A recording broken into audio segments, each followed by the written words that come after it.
Hello, scrappers, recyclers, and investors interested in the companies that, well, we're interested in. It's great to be here. Welcome to Shark Scrapper Live, where we talk about precious metals, industrial metals, stocks of companies that we think are interesting, and a few other tidbits like safety and business notes.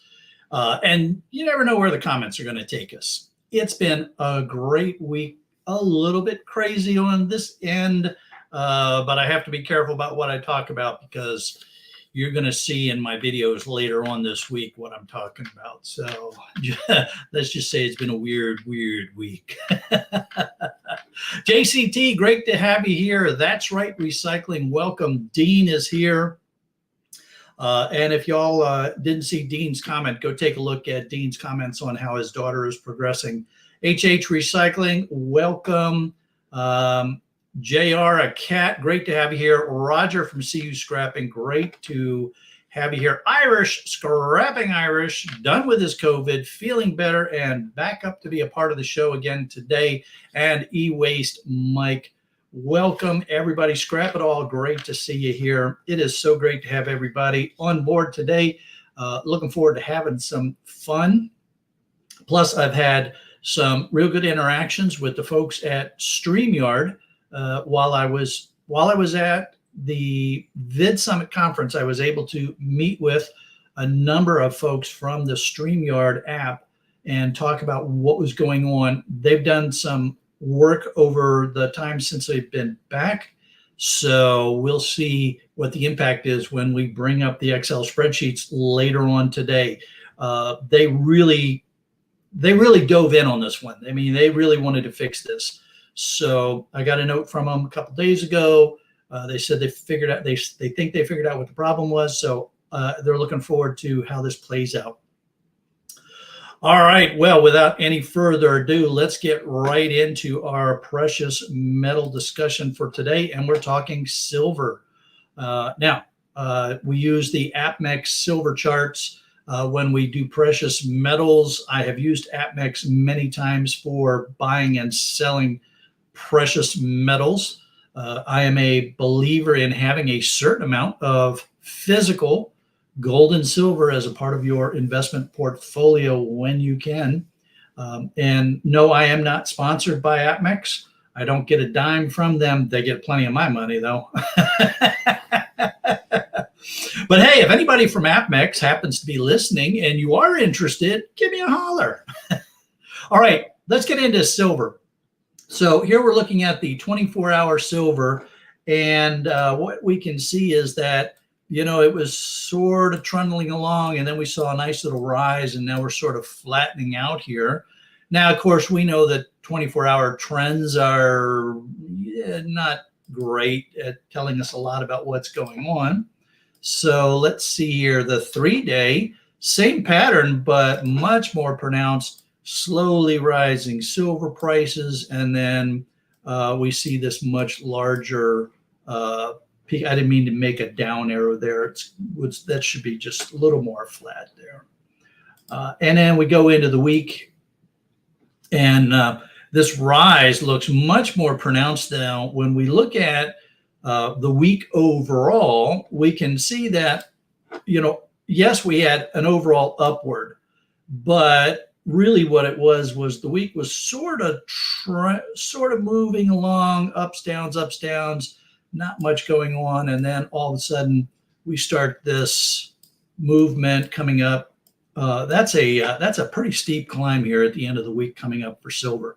And then if we look at the month, it washes out a little bit because silver was pretty high early in the month, you know, in the 23s relative to where we are today in the high 23s, drop down here to the low 21s and then back up again.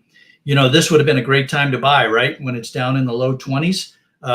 Anybody buy in the low 20s? Did anybody make any purchases while silver was down in the low 20s? That's a great place to be buying silver. I tell you what, man. And if we look at the 3-month, you know, we're up, we're down, we're up. Here, wait a minute. Let's get some arrows going. The arrows are always cool, right? We're up, we're down, we're up, we're down. Now we're down some more. Now we're coming back up again. when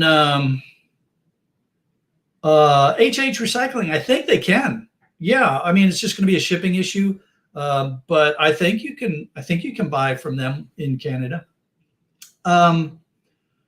So, whenever a silver is in the $20 to $25 range, I consider it a good time to be buying. And the approach that I would take when I was in the accumulating mode is whenever silver was below $25 an ounce, I would purchase some and build up that inventory. And then when I got above $25 an ounce, then I was a little bit hesitant unless I really needed to stock back up to levels that I was interested in. I would hold off and wait for the prices to drop again, because let's face it, that's what happens with commodities, even the precious metals commodities. They're up and down and up and down. And, if you just be patient, you can find a better buying opportunity. So if we go in here, we're looking year to date. Mind if I stutter a little bit? We're looking at year to date, and we had some nice downs for buying. We had some nice ups to try to sell if you wanted to. More downs, more ups. This is what we expect to see happen. This is. I mean, there are people out there that they really pay attention to this, and they're trading on all these dips and rises. So there's some folks that just are really into this. I'm not one of them. I'm more of a buy and hold kind of investor. So yeah.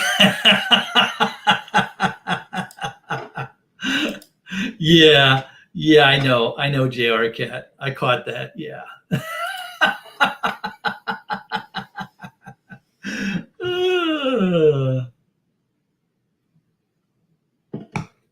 That was just, yeah.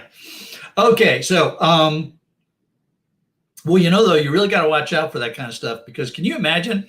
You imagine that you're the IT person at a place like AppMax or Kitco or one of those places, and you make that typo. Oh man, that'd be bad. That would be bad.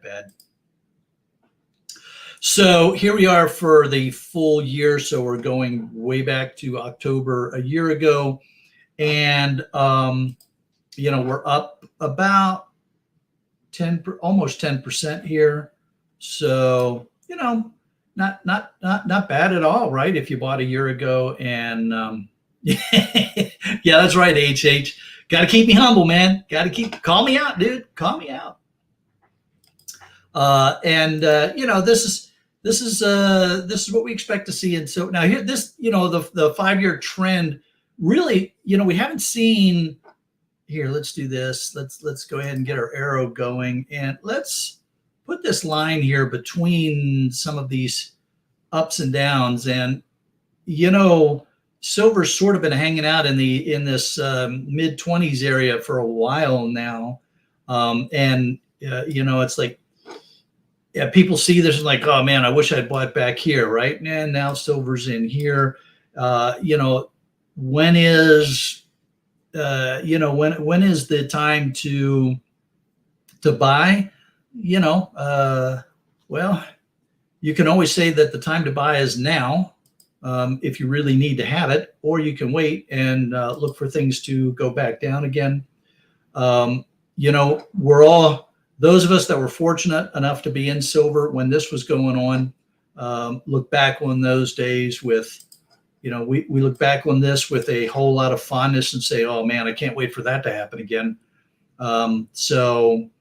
Yep, I would say as long as silver's in the low to mid 20s, go ahead and buy and try to hold for another one of these kind of events. I don't even remember. This was, what was this here? Wait a minute. Let's see. When was this? This was, I'm trying to remember what happened leading into, so it was 2011-ish when that happened. And I don't remember what was going on. I don't even remember why that spike happened. I just remember I was watching the prices going up, and we got in, it was like I got up one morning and I saw that we were over 45. I'm like, oh man, I'm heading down to the shop, and the guy there said, oh yeah, man, I need silver. I need silver. Here, I'll give you $50 an ounce for it. And so yeah, that was a really fun day.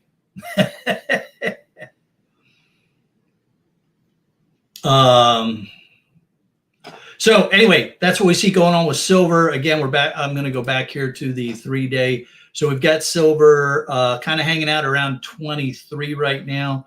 So still a buy window for folks if you're into buying physical gold, physical silver. So we're still in a buying window right now if you're into that. All right, T. So, and as always, make sure you let me know how we're doing with the audio. I want to make sure that we're hanging good for audio as well. So, let's see. So, JR Cat says, I was sitting in Hawaii that week. Silver was in Ohio. Oh man, I bet you were frustrated. That would suck. JCT says $6.99 for a pound of pecans. Is it pecans? Pecans?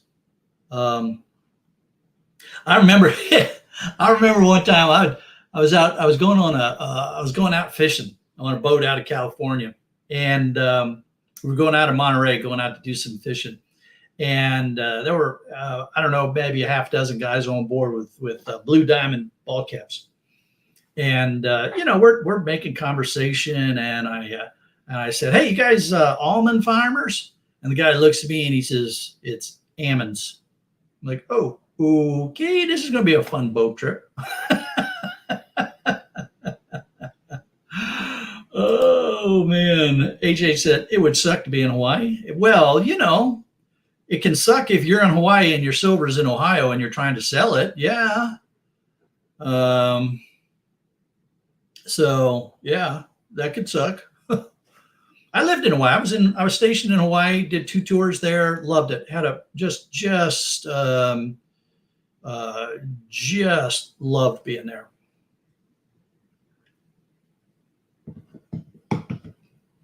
All right, Homer's Reluctant Odyssey, welcome to the show today. Great to have you.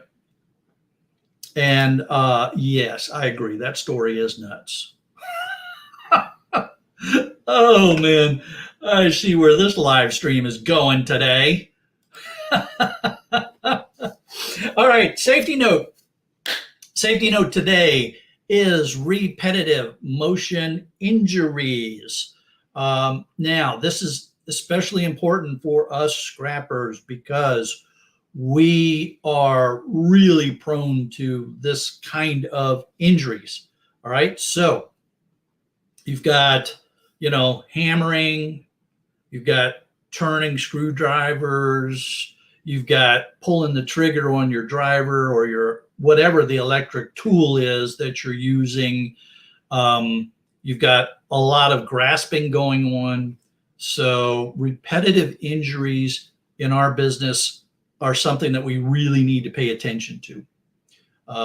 And they can lead to things like tendonitis and bursitis, the clinical terms for whether it's the tendon that has experienced a lot of tears and gets inflamed, or the sac around where the tendon joins the bone that gets damaged and doesn't heal properly, gets inflamed. There's a lot of these kind of things. And then, of course, as we age, arthritis starts to get involved in this. So there are a lot of things that, we have to watch out for. So how do you try to combat this? In some cases, it's really hard, right? I mean, when I'm knocking through computers, I can really, really feel it near the end of the day, right? It's nothing to go through 10, 20 PCs. That's a lot of pulling the trigger on the drill. And right now, even just doing this, I can feel it right in there. It's just like, come on, really? I'm not even doing it for real. And then if you're banging a lot of stuff, You got the elbow, you got the wrist that you got to worry about.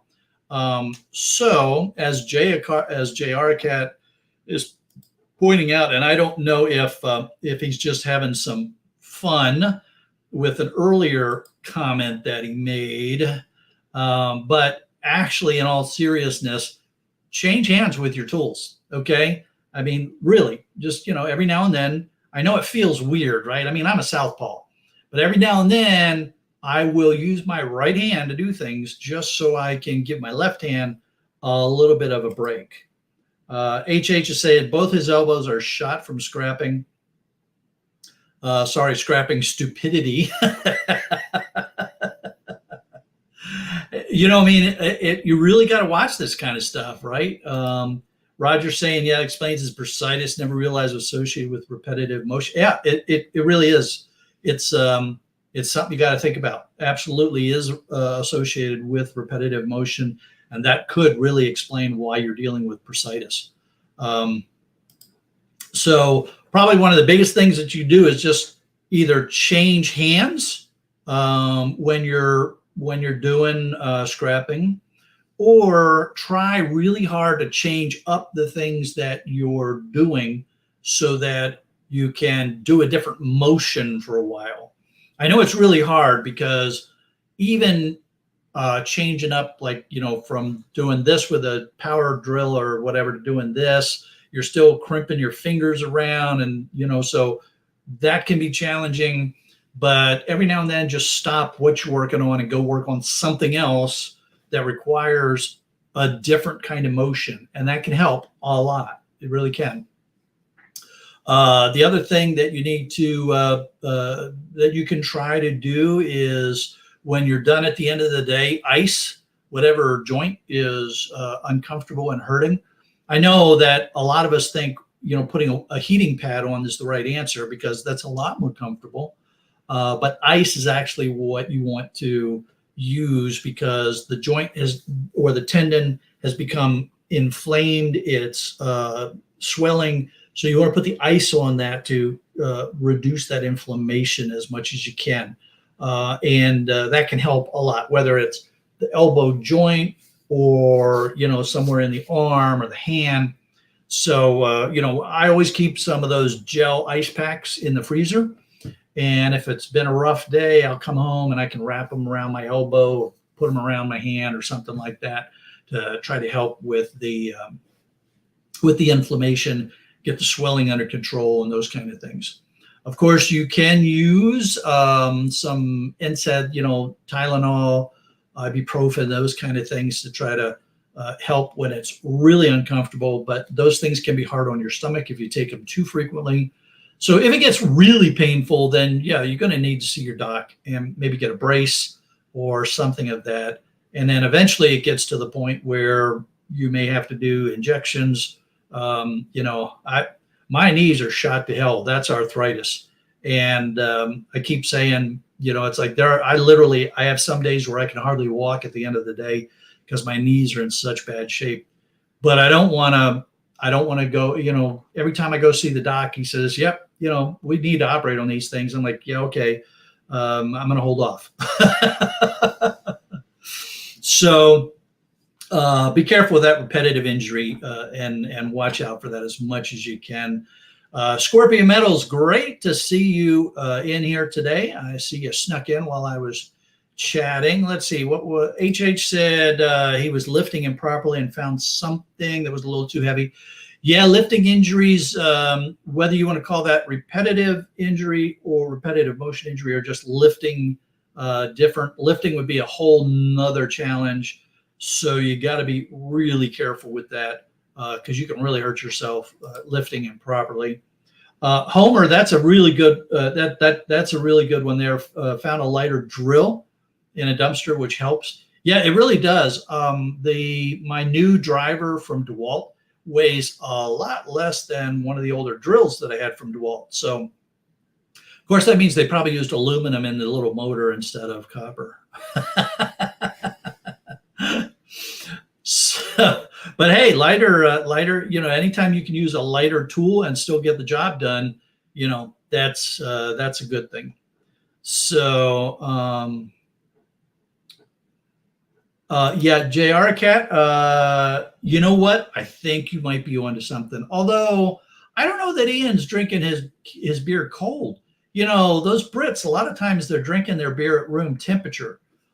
So I don't know. We should, you know, he usually comes up during Irish's live stream, and we can ask him during Irish's live stream if that's why, if he's drinking his beer ice cold to help with the inflammation, or if he's doing it room temperature, in which case he's just trying to numb the pain a little bit. Oh man, let's see. Oh, here's Mr. Ian. All right, good evening, Ian. Hey, we had a comment. Somebody asked a comment a little bit earlier. We're talking about repetitive motion injuries, and we're talking about the need to ice the injuries. And somebody asked the question, is that why Ian is always holding an ice cold beer in order to, you know, cool down your hand? So if you could let us know, are you drinking your beer cold as a therapeutic for, you know, when your hand gets sore and swollen, or are you drinking it at room temperature and just using it to help numb the pain a little bit?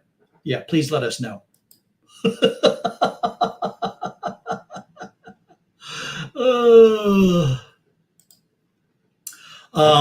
You know what, HH, that is another good source, because all of us that are lifting things in and out of our trucks or our vehicles, you know, we're doing that, right? We're a lot of times you brace your elbow in the truck and then use it as a leverage point.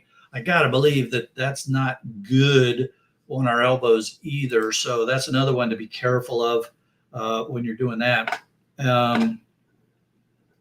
All right, so Ian answered the question. He said, no, us Brits drink our beer warm. Okay, so there you go. There you go. So that answered that question. And he only drank that Thailand beer cold to help it clear. Okay, all right. So, and it did, and it didn't work. Yeah. All right, man. Well, so now we know the answer. Ian's drinking the beer warm for the numbing effect, not cold for the, you know, to deal with the swelling. So, all right. I'm glad we got that one answered. All right, so it is time to get on to our next metal of the day, and we are going after aluminum or aluminum. And let's see who's advertising today. Timu. All right, Timu, you had your 15 seconds in the spotlight. Timu, if you want to sponsor me, give me a holler. Actually, Timu did reach out to me, and I told him I wasn't interested. So anyway, maybe that was a mistake. Okay, so aluminum, we see that aluminum is down in the 24-hour chart, which, yeah. Here we're looking at the 30-day aluminum spot price, not what we want to see with prices going here. Come on, which one? Oh, this is the one I want here, that one. So we see aluminum going down here for the last half of the month. That's unfortunate. So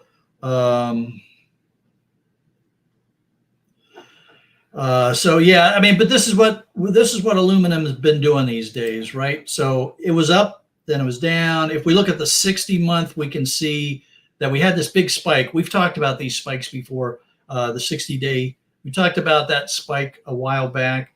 And then we see that it was slowly moving. You know what? Let's change the color here so that we can see. So we see that aluminum was slowly moving up. This is that little spike that we just saw, and now it's on the way back down again. This is what aluminum has been doing for a while now. And, you know, I'm thinking aluminum is sort of sideways right now because there's just so much going on in the world that can affect what is going on with whether it's aluminum being in Russia that you know, where they have sanctions against the Russian aluminum because of the war with Ukraine. You've got increase in energy prices making it more expensive to refined aluminum. You've got the electrification that would be increasing the demand for aluminum, which should make the prices go up.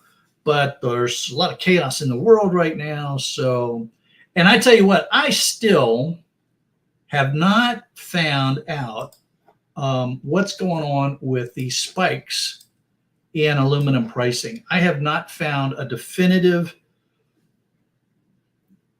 purpose, reason, explanation for those spikes that happen with aluminum. And I really can't, I really hope that someday someone, or I find that discussion, or someone is able to explain to me why those things happen like that in the aluminum pricing. Because, you know, here we see it in the 1 year spot.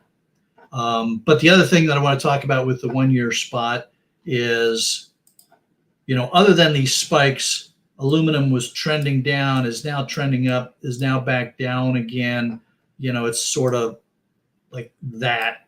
You know, if you looked at averaged out this, you know, this period in here from when it fell off. So just not, you know, it's not a great, it's just a lot of volatility, right? There's no easy answers. There's no firm explanation. If we look at the 5 year for aluminum, this really doesn't help us out a lot or make us feel very good, because, you know, we're not up a whole lot for 5 years, right? You know, you'd think it would be up a bit more than that.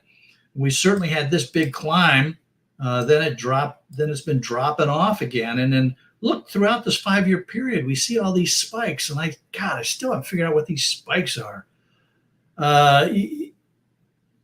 I don't know about that. You know, I was thinking that, you know, that, but if they were dumping the aluminum, the prices would fall right here. So Scorpion, here, wait a minute, do that. Scorpion Metals is thinking that they're dumping aluminum, but the problem would be that if they were dumping aluminum, the prices would go down, not up. Because if they were dumping the aluminum on the market, there'd be a lot of inventory, so that would cause the prices to fall off. Now, there was an attempt by a group of people to hoard aluminum, and maybe that's a possibility at some point. Someone is big enough to be able to hold up enough marketable aluminum to cause the prices to go up. So anyway, we go down here to the London Metal Exchange warehouse levels, and in the 30-day period, we see a certain amount of volatility going on here. If we connect these bottoms, we see that it's kind of going up. You know, you got to kind of use your imagination a little bit, and these peaks are kind of going up. So that would suggest that inventory levels are increasing. And as inventory levels increase, prices decrease. If we go to 60-day, well, here we see the inventory levels really dropped off, right? So we see inventory drop off, and then inventory starts picking up again. If you look at just where we started 60 days ago to where we are today, not much of a change, right? So, you know, it's just volatility in there. Look at that. Here you see inventory. Here, let's get the arrow again. And so here's the 6 month inventory levels, and it's dropping overall. I mean, but it really peaked out up here, and then it dropped off again. And you would think that with it dropping, the prices should be going up. But it's just a very volatile period. And I think that's the big takeaway, is that right now, what in the world? There, man. I think that's the most important takeaway right now for us, is that aluminum market is just very volatile right now. Here's the 1 year London Metal Exchange. Kind of looks like the inventory levels are kind of going up, but man, look at these big swings. And even when we're up here where it's not the huge swings going on, you still got a bunch of swings going on inside of this space. So there's just volatility going on here, and it makes it pretty challenging.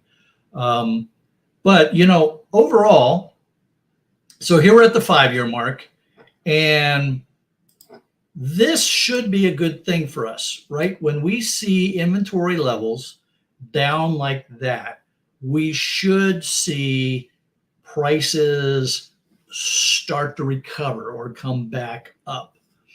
But the volatility and the uncertainty in the market, I think, is making things a little bit difficult for people to make some decisions. Now, here's the good news.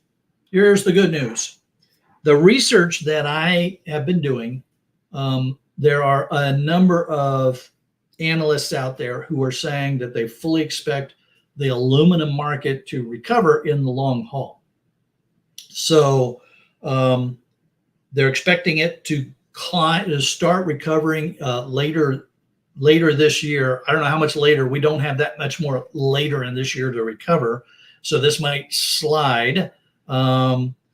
But they're saying that in 2024 and 2025, we should see aluminum prices start to rebound.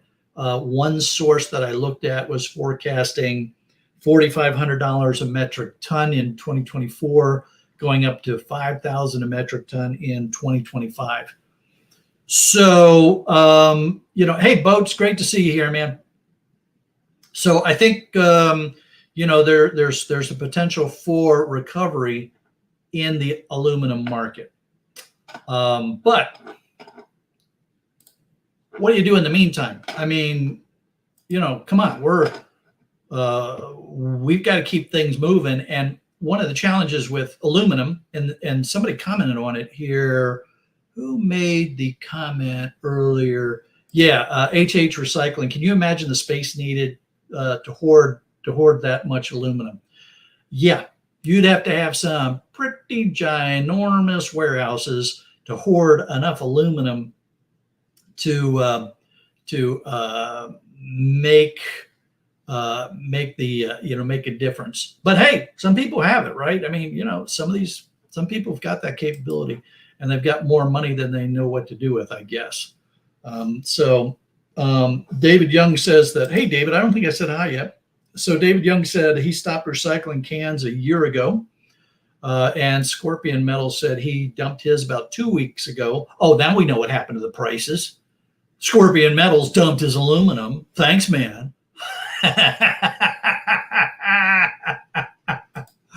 But he's back into collecting mode.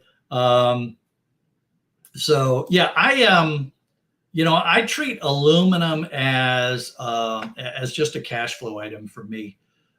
So it comes in, it goes out. I keep a little bit of aluminum, my strategic reserve, mostly because at some point I want to start messing around with casting.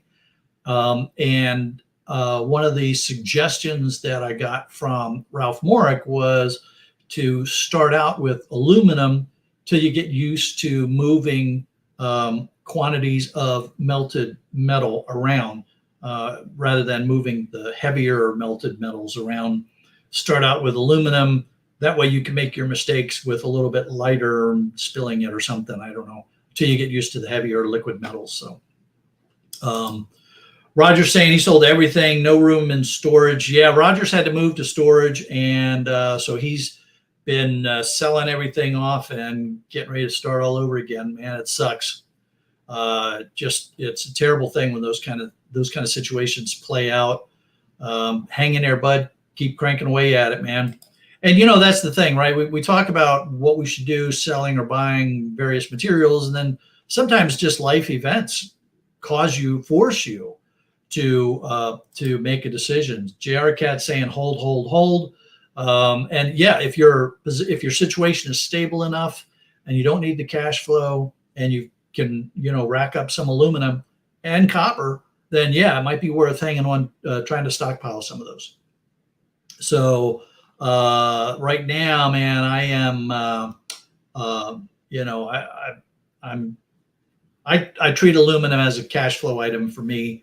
So I just wait until I have enough weight to make it worth taking in to sell it. I'm not really trying to stockpile it. But I do keep a strategic reserve. And JR Cat is pointing out that, yeah, we've still got some issues going on with the automobile strike. So that will also have an impact on what's going to happen with aluminum prices. Let's see. And yeah, Homer, this is an interesting one.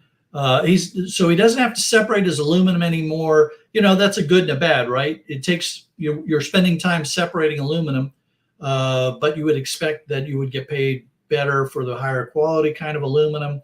But there are people who have also commented that their yard isn't buying aluminum based on the way it's been processed. I mean, because that's the bottom line, right? Sheet aluminum is still aluminum, but it's processed different than extruded aluminum. So the quality of the aluminum, the alloy is a little different because if you're extruding it, you're going to have an alloy that's a little bit different from just the sheet, from some of the other. So I even had an aluminum alloy that had a lot of silicon in it at one point, and that caused my yard manager to kind of scratch his head, and he eventually bought it as extruded, which I thought was really cool because that's what he goes back to, is the process, not what the actual aluminum is. So yeah, how many of you out there your yards are buying, just have one price for aluminum and they don't bother to separate it by the type or quality of aluminum? And then let's see, Scorpion, we only had 5 or 6 55-gallon barrels. Okay, so you did really swing the market. Yeah, okay. All right.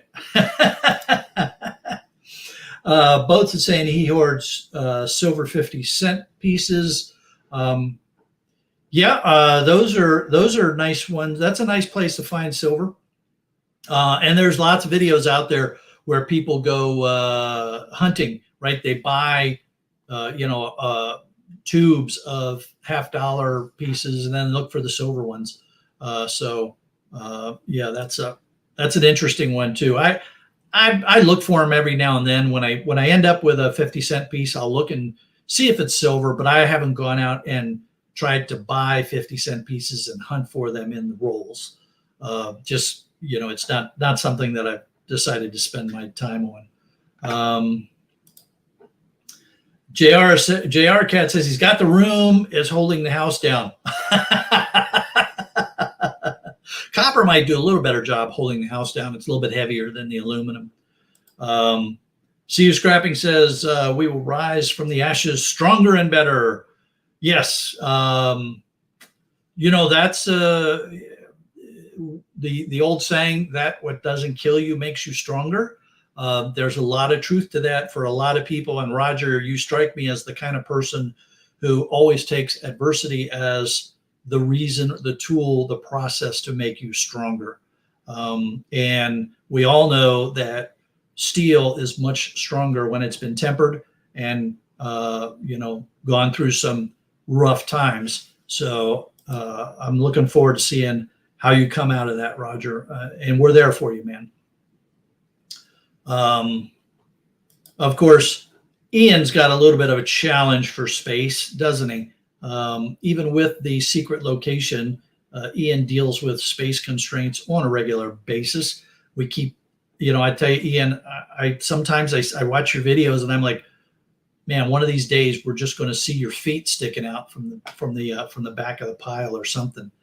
Of course, that would require somebody else to video it, won't it? Yeah, well. Anyways, Jill, welcome. Great to see you here. Always a pleasure to have you on board. I'd like to talk to you in private one day about buying stocks. Sure, David, just shoot me an email, sharkscrapper@gmail.com, and be happy to talk with you in more detail about stocks and stuff. No worries, man. No problema. However, please keep in mind, I am not a certified financial planner, stock advisor, any of that kind of stuff. All I do is share what I do with stocks. So, and we're going to get to the stocks here in a little bit because we got some of our favorites to talk about. So, okay, well, business note for today. Now, this is kind of a weird one, and so, but I had a situation over the last 2 weeks here now where it really drove home to me that this needs to be discussed. And that is, sometimes it's okay to say no. There's this, a lot of people like to say the customer's always right. And if you're ever in doubt, flip the card over and the other side says the customer's always right. Well, the customer's not always right. Now, you need to treat your customers with respect and politeness and dignity, but the customer's not always right. And sometimes you just have to say no. Okay. So I had a situation where this person called me up and they wanted me to come pick up some stuff. And one of the things that sets me apart around here is that I will do pickups. And normally I don't charge for the pickups because they're normally not that far away, and I'm going to make money on the stuff that I pick up from them. But this particular stuff that they wanted me to pick up, there wasn't that much of it, and it wasn't much value. And so I just had to tell them politely, nope, I'm not going to do that. Now, I always try to be very respectful, and I always try to explain why I can't or won't make that pickup.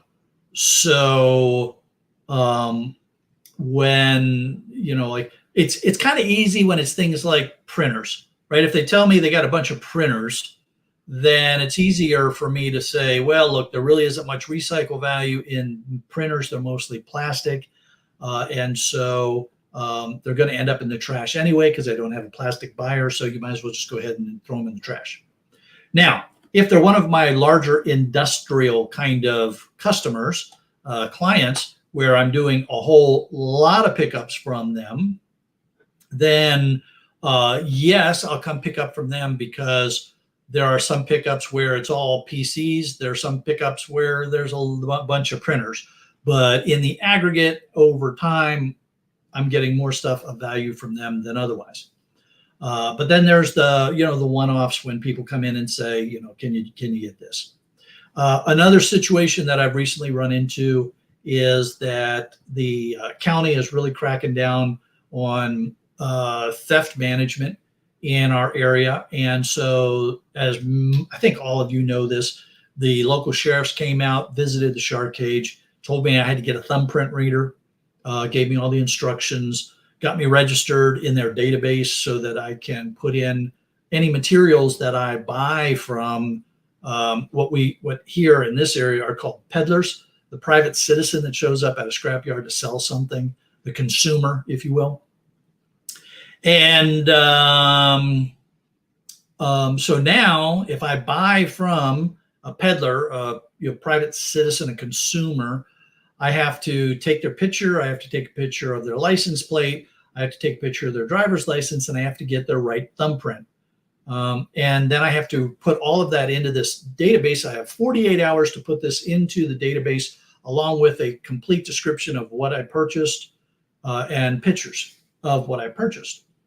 Well, it turns out that even though a fingerprint reader, and they have single thumbprint readers, is not terribly expensive, $100, $200, the software that you need to have is really expensive. So I'm just not going to make that investment at this point. So I have also had to start telling people I can't buy that from you, and tell them, suggest that they go to one of the other scrap yards that I know will buy it from them. I can take it for free, no problem, but I can't buy it from them because I cannot follow the law and do what I have to do. Now I know that there are some folks that would say, well, why once or twice is not going to be a big deal. Knowing my luck, I'd end up with that undercover cop that shows up to sell me something to see if I'm following the law. Besides, it's just my nature, right? It's just my nature that I'm going to follow the rules. So, and I get it, right? You know, unfortunately, there's a lot of unscrupulous people. There are thieves, scumbag buttheads out there that are stealing things to sell them to make a quick buck so they can get a fix or whatever reason they're stealing stuff.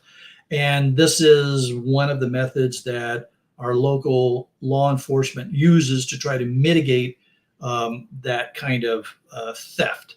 So, you know, I understand why they're doing it. I'm not upset with the local law enforcement people for trying to do this. They have a duty and a responsibility to try to protect all of us and deal with this. I get mad at the thieves and the scumbags that are stealing stuff that make it more difficult for those of us that are just trying to be legit recyclers. So, hey, that's right, recycling. Great to see you, man. I'm having to turn away, you know, people that I would otherwise buy stuff from. So, you know, sometimes it's okay to say no. I know that we don't like to, but sometimes you're just going to have to say no. The flip side of that coin is when you're selling your stuff, you don't have to take what the scrapyard says they're going to pay you. So it helps if you call ahead so you know what they're going to pay you before you get there. Maybe you can negotiate if you have a very large quantity of something, you might be able to get a better price. But if you show up at the scrapyard and they put it on the scale, don't be afraid to ask what they're paying. And if you're not happy with the price, just say, okay, I'm going to take it back. You know, that it can, you have to know your yard and you have to be a little careful because, you know, if they've already dumped it into their bin, well, you're not going to be able to pick it all out again. So you need to think ahead of time and, you know, don't be afraid to tell the person on the scale or ask the person on the scale, what's the price right now? And then don't be afraid to say, yeah, no, I've changed my mind. As long as they haven't dumped it in their bin or on the deck or, you know, however they handle it, you're good, right? It's still yours until they've dumped it. So don't be afraid to say no on the selling side either, if the price just doesn't look right. So, you know, you've got that. Now, of course, that all depends on how many yards you have in your area, how your area operates, and those kind of things. So, you know, you've got to factor that in as well. And I usually call ahead when I know it's a volatile week or something like that. I'll call ahead to see what the prices are. If I'm concerned about, you know, that particular item or the price for that week. And then there's just, you know, the cash flow requirements. So it doesn't matter what they're paying. I got to move stuff. So, you know, with shred steel, I never pay attention to shred steel. I get a whole bunch of cases that load up. And when I get about a truckload worth of cases from computers, I take it in and get rid of them because I need the space, right? Otherwise, I'm going to run out of room in the shark cage. So anyway, business O for the day. Don't be afraid to say no. But when you do say no, do be respectful and don't be afraid to explain why. And don't be afraid to say it just doesn't make business sense for me to buy that or sell that at this particular time. All right. So that is our business note for the day. Now, we are getting ready. I got to get ready here. We are going to find out if the folks at StreamYard have solved the Excel spreadsheet challenge. Okay, so here's what we're going to do. Right now, I'm going to bring up Excel on the other screen. We'll see what happens with the audio. Let me know if the audio starts to go wonky again. And now I'm going to cut over to the screen. So now we are looking at Coca-Cola. We have talked about Coca-Cola in the past, but they just got redone. We normally get to see our stock, every company about twice a year. Remember, I get all of my data from the Value Line Investment Survey They don't take any advertising, so it's all just straight data and analysis of data. That's why I like that source. And we're looking at Coca-Cola. Coca-Cola is green because I own Coca-Cola stock. You also see me drinking a lot of Coca-Cola, so I like to buy Coke because I feel like I'm paying myself. All right, so Coca-Cola, their dividend yield is 3.4%, and that's on $55.48. Now, we can see that they are not qualified in cash flow per share or earnings per share, but they are qualified. I don't want to use that anymore. Let's go here and let's go here. They are qualified in dividends per share. They're what we call a div zero. So that means that they have increased their dividends per year, per share, every year for the last 17 years. If they had one bump, they would have been a div one, two bumps, and we wouldn't be considering them. So Coca-Cola. Now, let's go ahead and take a look at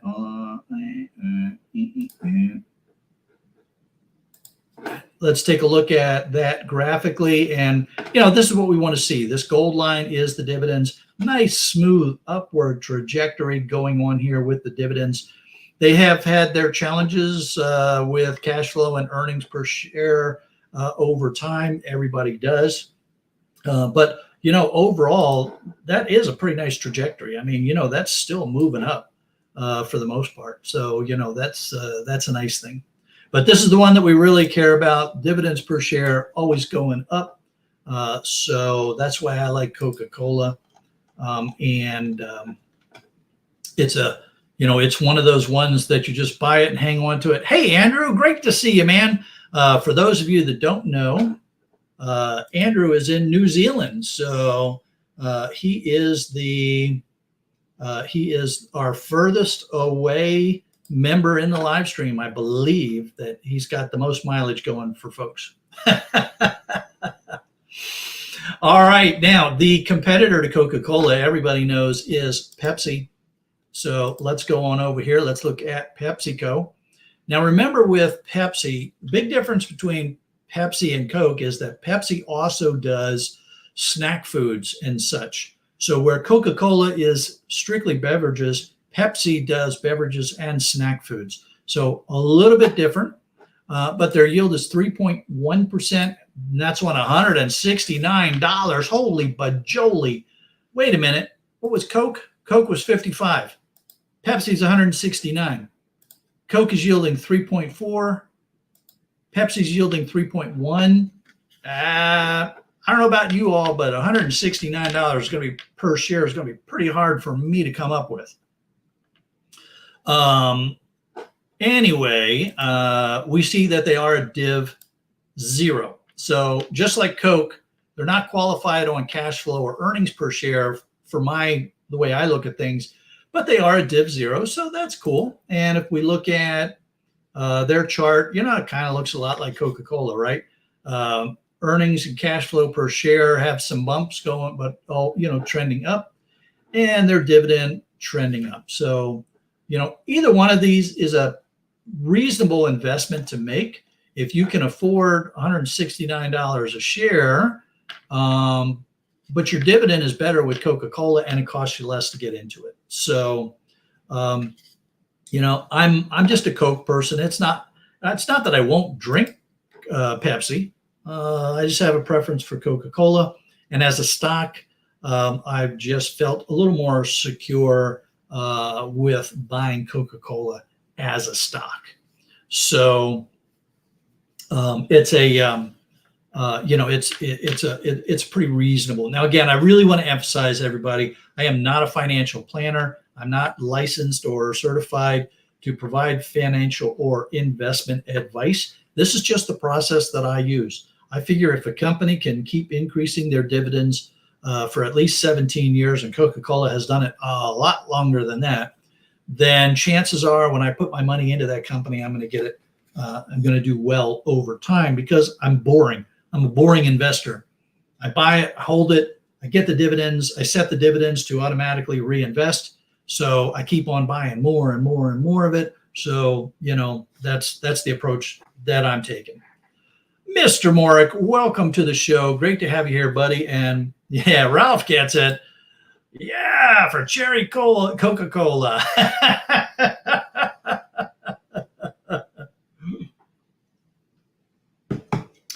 All righty, cherry Coca-Cola.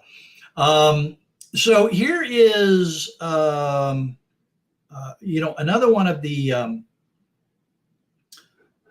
and you know what? The audio didn't get messed up. Everything stayed good.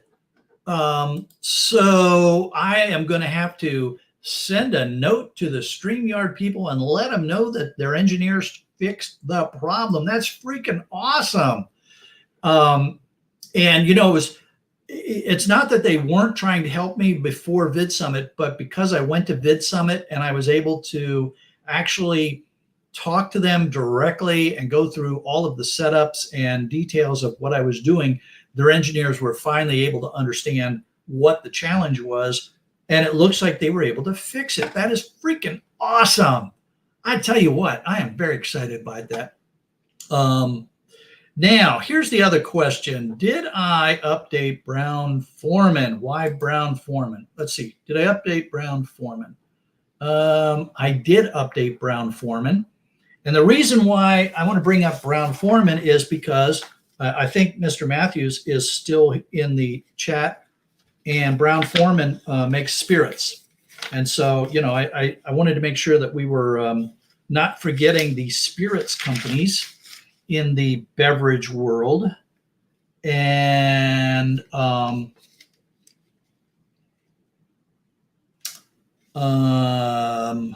Brown-Forman's yield at 1.4% is, not as good as either Coke or Pepsi.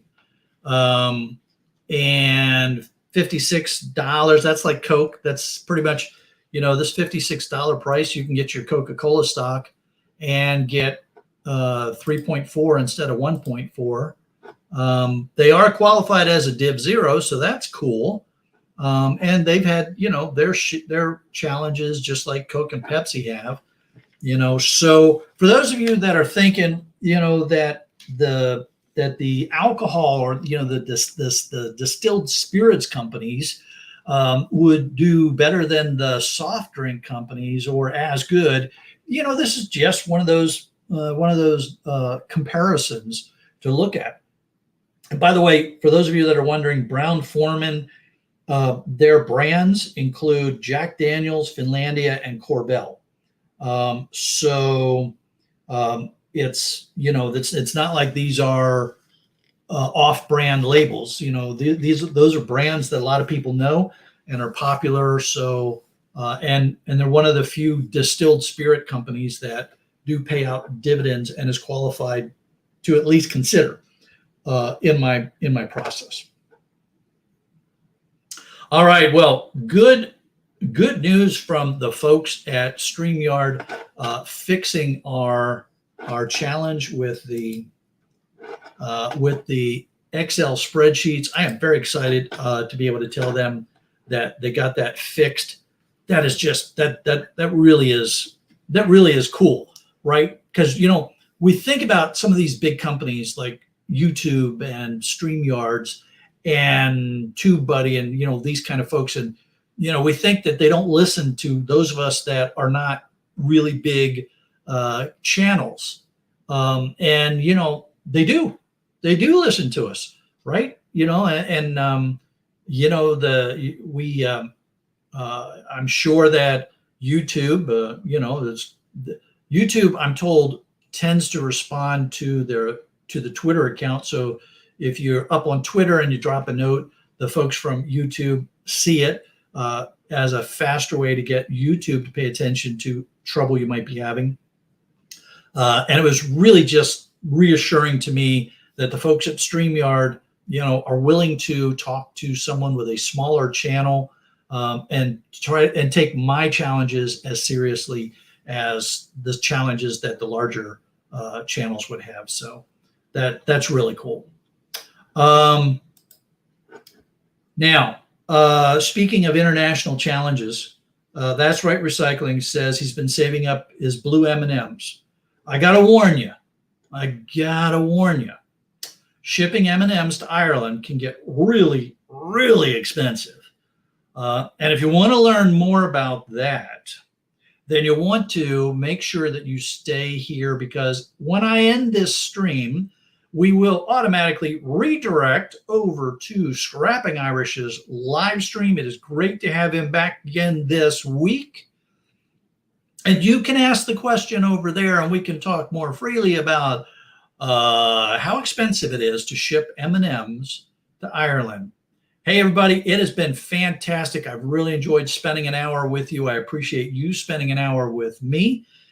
Remember, if you have autoplay enabled, you will automatically get redirected to Scrapping Irish's live stream when I end this one. If you do not have autoplay enabled, please go to YouTube, check out, type in Scrapping Irish and meet us over in Ireland while we continue to have a fun discussion for the day. We'll see who comes up on the panel, and you never know where that's going to take us. Have a great day, everybody. We'll see you next week.